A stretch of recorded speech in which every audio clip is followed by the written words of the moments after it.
Good morning, class. This is Mr. Moraka. Today we're going to finish our story on Judy B. Jones, Boss of Lunch, and then we're gonna finish up the story today. So last time we saw Judy B. Jones working in the lunch line, and she saw her friends, and now she is in trouble by Mr. Scary and Mrs. Guntsman. Let's see what happens. What happens after she got in trouble and what she's going to do if she is going to be still a helper. Let's find out. Chapter 9 Baloney. Monday. Dear First Grade Journal, Room 1 is still mad at me about Friday.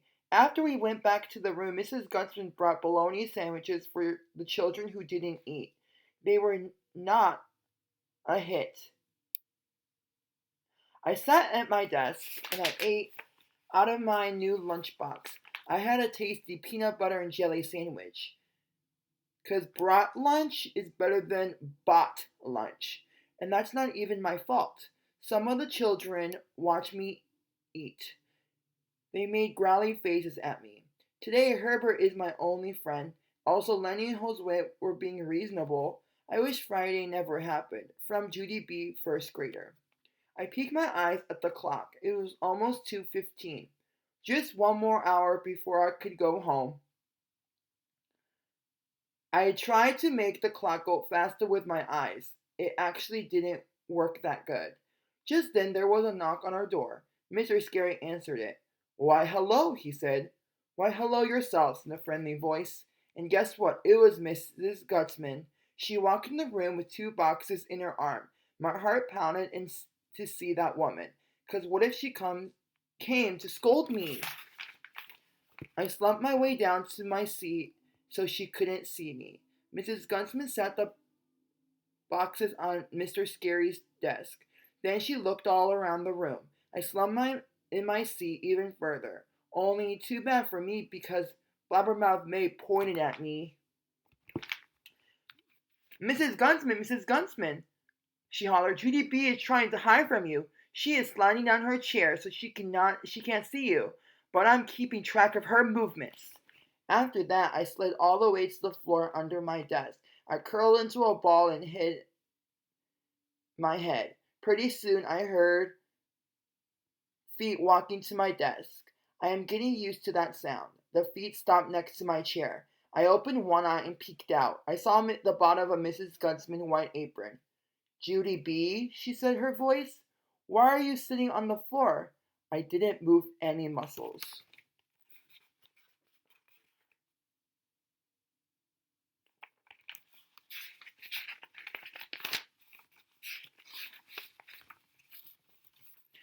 Because maybe she would go away. Possibly. Judy B., said Mrs. Gunsman again. I brought something for your class. Don't you want to see what it is? I shook my head real fast. No, thank you, I said. I don't want to see it. And so you could be on your way now, please. I opened my other eye to look at her feet. They stood standing there. They kept on standing there.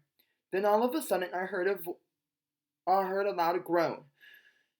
And what do you know? That woman squatted right down next to me. I was shocked to see her. Mrs. Gunsman, I said, what are you doing here? Mrs. Gunsman did not look comfortable. Please, Judy B., I need your help, she said. I brought cookies for your class today, but there's no one up there to help me pass them out. I rolled my eyes way back my head, because that was not even the truth, of course. Yes, there is, Mrs. Gunsman, I said. There's lots of people up there to help you.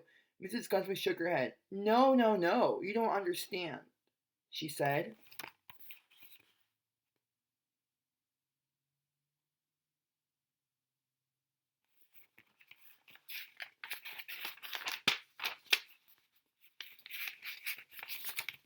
After that, she reached in her pocket and she pulled out a pair of plastic mitts.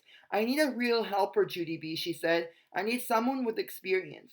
Mrs. Gunsman smiled, kind of painful. Please, she said, if we don't stand soon, I'm going to fall right out of my caster and you'll never get me up. I did a teensy smile, 'cause that was a little joke, I believe. Finally, I crawled out of my desk and helped Mrs. Gunsman stand up. I guess I can help you pass out the cookies, I said kind of quiet. But some of these children are still very mad at me, you know. Mrs. Guntsman held my hand. Yes, well, I think maybe I can fix that, she said. After that, me and her walked into the front of the room together, and Mrs. Guntsman showed everybody the cookies. Sugar cookies, shouted the children. Thank you, Mrs. Guntsman, thank you. Mrs. Guntsman put her hand on my shoulder. Don't thank me, class, she said. Judy B. Jones is the one who reminded me to pay you a visit this year. She's the one you need to thank. For a second, no one said anything. Then all of a sudden, Herb hollered out, Thank you, Judy B. Jones, and all of the other children hollered, Thank you, too. I grinned big. I grinned real big, 'cause those words felt happy in my ears.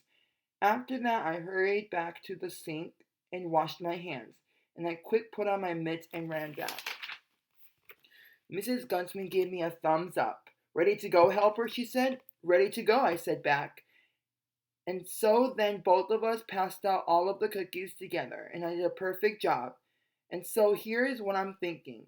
I'm thinking that maybe someday I would be the boss of lunch after all. Maybe someday I would be the boss of lunch of cookies instead.